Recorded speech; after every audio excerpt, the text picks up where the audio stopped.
আমাৰ সাংবাদিক বন্ধুসকলক মই ধন্যবাদ জনাইছোঁ। মোৰ সৈতে আছে এপছুৰ কেন্দ্ৰীয় সাধাৰণ সম্পাদক আৰু সহকাৰী সাধাৰণ সম্পাদক, আমাৰ শিক্ষা সম্পাদক, আমাৰ নেতৃবৃন্দ। আজি এপছুৰ মুখ্য কাৰ্যালয় বডোফা হাউচত নিখিল বড়ো ছাত্ৰ সন্থাই পোনপটীয়াকৈ বড়ো মাধ্যমৰ সমস্যা আৰু ইয়াৰ সমাধানৰ যি এটা বিষয় আছিল, সেই বিষয়টো লৈ পেলাই আমি সংবাদমেল আয়োজন কৰিছোঁ।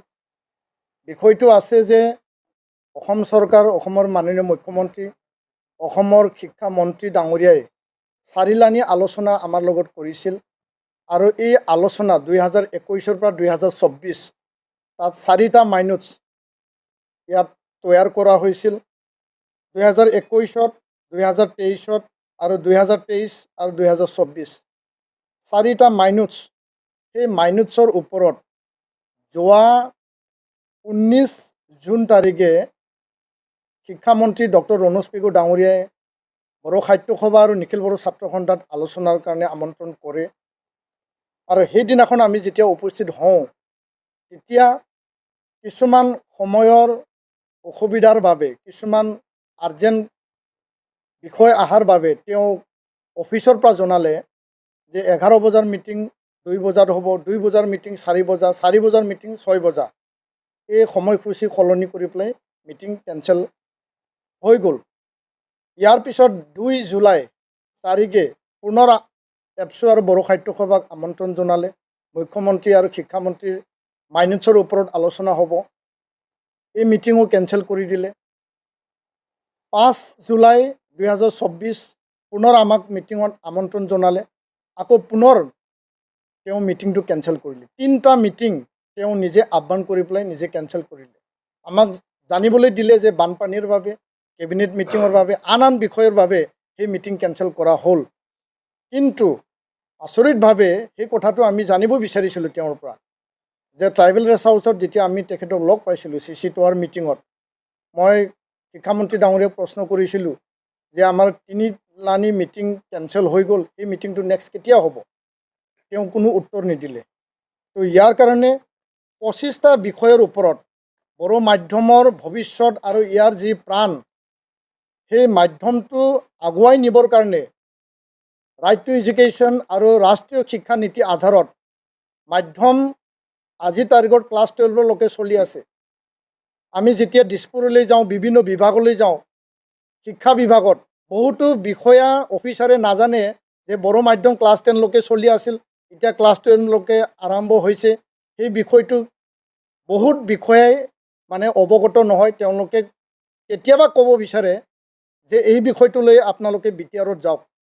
সকলো বিষয়টো আমাক BTRৰ পিনি ঠেলি এতিয়া মনোভাৱ এতিয়া বিষয়াসকলৰ মাজত জাগি উঠিছে। এই কথাটো আমি মুঠেই সন্তুষ্ট নহয়। এই কথা আমি আজি স্পষ্ট ভাষাৰে আমি ব্যক্ত কৰিছোঁ। এইটো আমি দুখ পাওঁ, কাৰণ ৰাজ্য চৰকাৰে, ৰাজ্যৰ শিক্ষা বিভাগে শিক্ষাৰ বিষয়সমূহ সুচাৰুৰূপে সমাধান আৰু দায়িত্ব সহকাৰে সমাধানৰ কাৰণে তেওঁলোকে কাম কৰিব লাগে। 25টা বিষয়ৰ ওপৰত মাইনুটছ তৈয়াৰ কৰা হৈছিল। মাননীয় মুখ্যমন্ত্ৰী ডাঙৰীয়া, শিক্ষামন্ত্ৰী ডাঙৰীয়া এই আলোচনাত সেই 25টা বিষয়ত যি মূল বিষয়সমূহ আছে, যে 6.3 BTR চুক্তি আধাৰত বিদ্যালয় প্ৰাদেশিকৰণ কৰিব লাগে। 10টা কলেজ প্ৰাদেশিকৰণ কৰা হ'ল 4 বছৰত, কিন্তু high school, higher secondary, LP, ME, junior college এই ক্ষেত্ৰত এতিয়ালৈকে কোনো সিদ্ধান্তত উপনীত হোৱা নাই। এই বিষয়টো অতিকে গুৰুত্বপূৰ্ণ। 2271 PGT post graduate teacher appointment কৰা হৈছিল 2021ত অসমীয়া মাধ্যমৰ বিদ্যালয়ৰ কাৰণে, হায়াৰ ছেকেণ্ডাৰী লেভেলত PGT টিচাৰ। আৰু সেই সময়তে আমি প্ৰশ্ন কৰিছিলোঁ যে বড়ো মাধ্যমৰ শিক্ষকসকল কেতিয়া এপইণ্টমেণ্ট পাব, আৰু হায়াৰ ছেকেণ্ডাৰীবিলাক আপগ্ৰেড কৰি পেলাই তাত পোষ্ট ক্ৰিয়েশ্যন কৰা হ'ব। 101 হায়াৰ ছেকেণ্ডাৰী আপগ্ৰেডেশ্যনৰ প্ৰপ'জেল দিয়া হৈছে, পোষ্ট ক্ৰিয়েশ্যন হোৱা নাই। ক'ভিডৰ সময়ত যিবিলাক 95 হায়াৰ ছেকেণ্ডাৰী বড়ো অধ্যুষিত অঞ্চলত আপগ্ৰেডেশ্যন কৰা হৈছিল, তাত কোনো পোষ্ট ক্ৰিয়েশ্যন নাই। ছাত্ৰ ছাত্ৰী এডমিশ্যন ল'লে, বিনা শিক্ষকে তেওঁলোকে পৰীক্ষা দিলে আৰু এই ছাত্ৰ ছাত্ৰীৰ ভৱিষ্যত এতিয়া অতি ভয়াৱহ ৰূপত তেওঁলোকে জীৱনটো পাৰ কৰিব লগা হৈছে। তেওঁলোকৰ শিক্ষাৰ ভৱিষ্যত নাইকিয়া হৈ গৈছে। সেই কথাটো আমি আজি প্ৰশ্ন কৰিব বিচাৰিছোঁ। তো 101টা হায়াৰ ছেকেণ্ডাৰী আপগ্ৰেডেশ্যনৰ পষ্ট ক্ৰিয়েশ্যন কৰিব লাগে। 50টা মডেল হাইস্কুল বড়ো মাধ্যমৰ টি গাৰ্ডেনৰ মডেলত আমি দাবী জনাইছিলোঁ। তাৰে 35টাৰ লিষ্ট শিক্ষামন্ত্ৰী ডাঙৰীয়াই বিচাৰিলে আমি দিলোঁ, কিন্তু এই ক্ষেত্ৰত কোনো কাৰ্যকৰী কৰা আমি এতিয়ালৈকে দেখিবলৈ পোৱা নাই। সৰুপথাৰ কলেজ, জনাই কলেজ আৰু 10টা মহাবিদ্যালয়ত বড়ো বিভাগ তাত পষ্ট ক্ৰিয়েশ্যনৰ প্ৰপ'জেল চলি আছে। এতিয়ালৈকে এই পষ্ট ক্ৰিয়েশ্যনৰ কাম হৈ উঠা নাই। বড়োলেণ্ড ইউনিভাৰ্চিটিক ওদালগুৰি কেম্পাছ গঠন কৰিব লাগে। আগৰ মুখ্যমন্ত্ৰীয়ে ক'লে, এতিয়াৰ মুখ্যমন্ত্ৰী ডাঙৰীয়াই ক'লে, শিক্ষামন্ত্ৰী ডাঙৰীয়াই ক'লে, সকলোৱে প্ৰতিশ্ৰুতি দিলে, কিন্তু এই বিষয়টো এতিয়ালৈকে কাৰ্যকৰী হোৱা নাই। বড়োলেণ্ড বিশ্ববিদ্যালয়, BV ইঞ্জিনিয়াৰিং কলেজত নতুন ডিপাৰ্টমেণ্ট খুলিব লাগে, পষ্ট ক্ৰিয়েশ্যন কৰিব লাগে। সেই বিষয়টো এতিয়ালৈকে কোনো কাৰ্যকৰী কৰা হোৱা নাই বা ইয়াৰ সেই বিষয়টো এতিয়া আগবাঢ়াই নাই। CTET-ত বড়ো ভাষা লেংগুৱেজ 1 অপশ্যন হিচাপে অন্তৰ্ভুক্ত কৰিব লাগে। কেন্দ্ৰীয় চৰকাৰক আমি দাবী জনাইছোঁ। ৰাজ্য চৰকাৰে কৰিবলগীয়া কামটো হ'ল যে কেন্দ্ৰীয় চৰকাৰক তেওঁলোকে লিখিব লাগে, সেই কামটো হৈ উঠা নাই। 72 number of EGS education guarantee স্কিমৰ আণ্ডাৰত সেই স্কুলখিনি নৰ্মেল স্কুলত আহিল শোণিতপুৰ বিশ্বনাথত। ইয়াত বিনা শিক্ষকে এতিয়া স্কুল চলি আছে, য'ত RTE কথা লিখা আছে, য'ত NEP কথা লিখা আছে, য'ত গুণোৎসৱৰ কথা আছে, তাত বিনা শিক্ষকে চলি আছে। কিছুমান টিচাৰ ট্ৰান্সফাৰ দিয়া হ'ল, আধৰুৱা হৈ পেলাই কিছুমান টিচাৰৰ ট্ৰান্সফাৰ এতিয়ালৈকে হোৱা নাই। ইয়াৰ বাদেও 26খন বড়ো মাধ্যমৰ বিদ্যালয়ত 0 টিচাৰ, এজনো শিক্ষক নাই। আৰু 206 বড়ো মাধ্যম বিদ্যালয় ছিংগল টিচাৰ চলি আছে। শিক্ষক এপইণ্টমেণ্ট BTR আৰু অসমত যি ধৰণে হ'ব লাগিছিল টেট এপইণ্টমেণ্ট, সেইটো মানে সময়মতে হোৱা নাই, যাৰ কাৰণে এতিয়া ছাত্ৰ ছাত্ৰীৰ সংখ্যা কমি গৈছে। ছাত্ৰ ছাত্ৰীৰ সংখ্যা কমি যোৱাৰ কাৰণে বিদ্যালয় মাৰ্জাৰ কৰিব লাগে বুলি বাৰম্বাৰ অসমৰ শিক্ষা বিভাগে নিৰ্দেশ দিছে, যাৰ দ্বাৰা বড়ো মাধ্যম শেষ কৰাৰ এটা পৰিকল্পনা এতিয়া চলি আছে। সেই কথাটো আমি আজি পুনৰবাৰ উনুকিয়াই দিছোঁ। ডিগ্ৰী মডেল কলেজ, 3টা ডিগ্ৰী মডেল কলেজ বড়ো অধ্যুষিত অঞ্চল, তাত বড়ো ছাত্ৰ ছাত্ৰী আছে। সকলো বিভাগত পষ্ট ক্ৰিয়েশ্যন দিয়া হ'ল 3টা মডেল কলেজত। বড়ো বিভাগ, বড়ো ডিপাৰ্টমেণ্টত তাত কোনো এটা পষ্ট তাতে ক্ৰিয়েশ্যন কৰা নহ'ল। এইটো অন্যায় আৰু এইটো আমাক মানে ডিপ্ৰাইভ কৰা হৈছে। এই কথাটো আমি স্পষ্ট ভাষাৰে কৈছোঁ। আৰু এই কথাটো মাইনত থাকিও আজিৰ তাৰিখত অসম চৰকাৰ শিক্ষা বিভাগে এইটো একো কাৰ্যকৰী তেওঁলোকে কৰা নাই।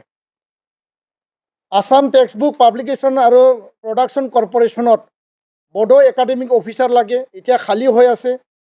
বড়ো একাডেমিক অফিচাৰ সেৱাত লাগে, এইটো খালী হৈ আছে। বড়ো ট্ৰান্সলেটৰ সমগ্ৰ শিক্ষা অভিযানত খালী হৈ আছে।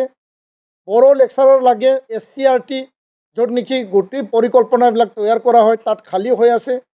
এই চাৰিটা মূল শিক্ষা বিভাগ কেনেকৈ চলি আছে, য'ত নেকি SCRT-ত বড়ো লেকচাৰৰ লাগে, তাত পষ্টে নাই।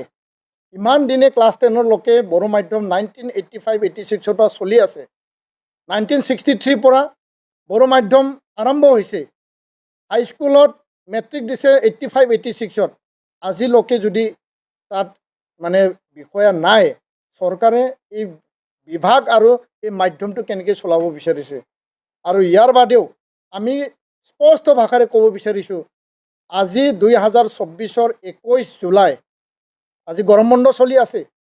3 মাহ ক্লাছ উকলি গ'ল, এটা ইউনিট টেষ্ট হৈ গ'ল, কিন্তু আজিলৈকে টেক্সট বুক পাবৰ কাৰণে LP, ME আৰু হাইস্কুলত টেক্সট বুক পাবৰ কাৰণে বিদ্যালয়বিলাকে আমাক কৈ আছে, আৰু তেওঁলোকে পাঠ্যপুথি এতিয়ালৈকে পোৱা নাই। পাঠ্যপুথি পৰ্যাপ্ত পৰিমাণে নোপোৱাকৈ তেওঁলোকে আজি ক্লাছ কৰি পেলাই পৰীক্ষা দিব লগা হৈছে। আৰু ইয়াৰ কাৰণে আমি অসম চৰকাৰক আমি আহ্বান জনাইছোঁ, মুখ্যমন্ত্ৰী ডাঙৰীয়াক আমি আহ্বান জনাইছোঁ যে এই যে তিনিটা মিটিং মাতি পেলাই আমাক কেঞ্চেল কৰালে, আমাক কি কাৰণত কেঞ্চেল কৰালে, ইয়াৰ কাৰণে শিক্ষামন্ত্ৰীৰ পৰা আমাক উত্তৰ লাগে আৰু মুখ্যমন্ত্ৰী ডাঙৰীয়াই ইয়াৰ ওপৰত হস্তক্ষেপ কৰিব লাগে। আমি মাননীয় মুখ্যমন্ত্ৰীক আহ্বান জনাইছোঁ যে আপোনাৰ মাইনোটছ, শিক্ষামন্ত্ৰীৰ মাইনোটছ 25টা যি এটা বিষয় আছে গোটেইকেইটা মই কোৱা নাই সেই বিষয়ৰ ওপৰত সমাধান লাগে আৰু সমাধানৰ কাৰণে আজি আমি প্ৰেছ মিট কৰিছোঁ আৰু সেই দাবীবিলাকক লৈ পেলাই ভৱিষ্যতে আমি গণতান্ত্ৰিক পন্থা ল'বলৈ আমি বাধ্য হ'ব এই কথাটো আমি স্পষ্টকৈ আজি ক'লোঁ ধন্যবাদ